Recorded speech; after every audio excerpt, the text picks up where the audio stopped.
మార్చమన్నాడు, అవన్నీ కుదరవు అని చెప్పాం. అక్కడ తెలుగుదేశంలో ఆయనకి ఇప్పుడు కొవ్వూరు ఇచ్చారు, వాళ్ళ వారికి ఇంకో సీట్ కూడా ఎక్కడ అకామిడేట్ చేస్తున్నారండి. రూప్ కుమార్ యాదవ్ అని మా పార్టీ వెళ్ళిపోయాడు. సో వాళ్ళ దగ్గర ఖాళీలు ఉన్నాయి కాబట్టి 2 కాదు 3 కానీ ఇస్తారు.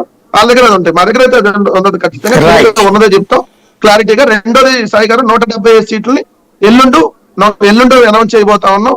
175 + 25 ఇడుపులపాయలో. ఎందుకంటే పోయిన సంవత్సరం కూడా మార్చి 17వ తారీఖు అనౌన్స్ చేసాం. ఈసారి ఒక రోజు ముందుగానే మార్చి 16, 2024 ఎన్నికలకు సంబంధించి పూర్తి అభ్యర్థులు అంటే 175 + 25 ఒకేసారి అనౌన్స్ చేయబోతాం. రైట్. పార్థసారథి గారు, ఇక్కడ ఒక ప్రధానమైనటువంటి అంశం, భారతీయ జనతా ఇప్పుడు ఆ 2 సీట్లు అనౌన్స్ చేస్తేనే ఇంత ఘర్షణ జరిగింది. ఇప్పుడు మీకు ఇచ్చే సీట్లు అనౌన్స్ చేస్తే మరింత ఘర్షణ జరుగుతుంది కదా. క్రిందసారి మీకు మంచి అనుభవం కూడా ఉన్నట్టుంది కదా. ఈ లోపుగా మీకు ఇచ్చే సీట్లలో అక్కడ ఉన్నటువంటి తెలుగుదేశం పార్టీ నాయకులు కన్విన్స్ చేసే ప్రయత్నం ఏమన్నా చేస్తారా? బీజేపీ చేస్తుందా, వాళ్లే చేసుకోవాలా? వారి ఇక్కడ అసంతృప్తులు అనేటువంటి ప్రతి ఒక్క దాంట్లో కూడా ఉంటాయి. దాంట్లో ఏం అనుమానం ఏమి. మీ దాంట్లో ఎట్లుంటాయా? మా దాంట్లో అట్లా ఉండదండి. అదే చెప్తున్నాను.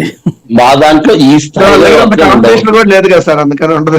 అంటే ఇప్పుడు ఆ లెక్క ప్రకారం అయితే తెలుగుదేశంలో అంతా ఎక్కువ అసంతృప్తి ఉందంటే అక్కడ కాంపిటీషన్ ఎక్కువ ఉంది, మీరు ఓడిపోతున్నారు, వాళ్ళు గెలుస్తున్నారు. 40 సంవత్సరాల రాజకీయాల్లో ఉన్న పార్టీ కదా సార్, పెద్ద గొప్ప కింద లెవెల్లో క్యాడర్ ఉంది కదా, మీతో కంపేర్ చేసుకుంటే మీకంటే బెటరే కదా అని.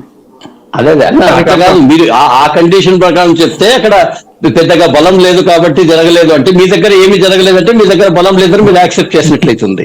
వాళ్ళ దగ్గర ఎక్కువగా గొడవ జరుగుతుందంటే వాళ్ళ దగ్గర బలం ఉంది అని అట్లా యాక్సెప్ట్ అవుతుంది. అది కాదు కదా. ఇప్పుడు కొన్ని చోట్ల కొన్ని పార్టీల్లో నాయకుల్ని ఎన్నికలు చేసే విధానం కానీ రకరకాలైనటువంటి పద్ధతులు ఉంటాయి. భారతీయ జనతా పార్టీలో మొత్తం అంతా ఉండేటువంటింత వరకు కూడా మారల్ బేస్ గానే ఎక్కువ స్థానాన్ని తీసుకునేటువంటి దానికి అవకాశం ఉంటుంది. ఎక్కడో ఉండేటువంటి అవసరాల దృష్ట్యా తీసుకొని వచ్చేసేసి ఇక్కడ చెయ్యండి అని చెప్పేటువంటి అవకాశాలు చాలా తక్కువగా ఉంటాయి.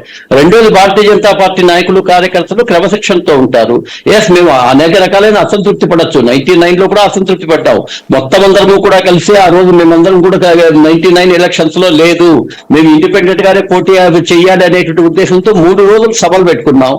కానీ కేంద్ర పార్టీ వచ్చి పలానా పరిస్థితుల దృష్ట్యా ఇది చెప్పి వివరించిన తర్వాత నేను చాలా సార్లు చెప్తుంటాను, that is the greatness of Bharatiya Janata party. మా వరకు మేము అంతర్గతంగా ఏం చెప్పుకున్నా కూడా కేంద్ర పార్టీ నిర్ణయానికి మేము కట్టుబడి ఉంటాం. మా దృష్టిలో ఏంటంటే పదే చెప్తున్నాము, దేశం బాగుంటే మాత్రమే రాష్ట్రాలైనా జిల్లాలైనా నియోజకవర్గాలైనా బాగుంటాయి. సో దేశ అవసరాల దృష్ట్యా ఏం ఉంటుంది. గతంలో కూడా నేను ఉదాహరణ చెప్పాను. దేశం తెలుగుదేశం బాగుంటేనేనా? తెలుగుదేశం బాగుంటే కాదు అసలు, మాకు చాలా దేశాలు బాగుండాలా, ప్రపంచ దేశాలు కూడా బాగుండాలా. ప్రపంచ దేశాలు బాగుండాలంటే మొట్టమొదటి భారతదేశం అనేటువంటి అనుకున్నది. నిన్ననే దేశం బాగుంటే దేశం బాగున్నట్టు ఏమన్నా ఉందేమో. అట్లే కాదు సార్, ఇప్పుడు అన్ని దేశాలు బాగుండాలని కోరుకుంటున్నాం కాబట్టి అన్ని చోట్ల యోగా డే పెట్టించాం. మొన్ననే ఉక్రెయిన్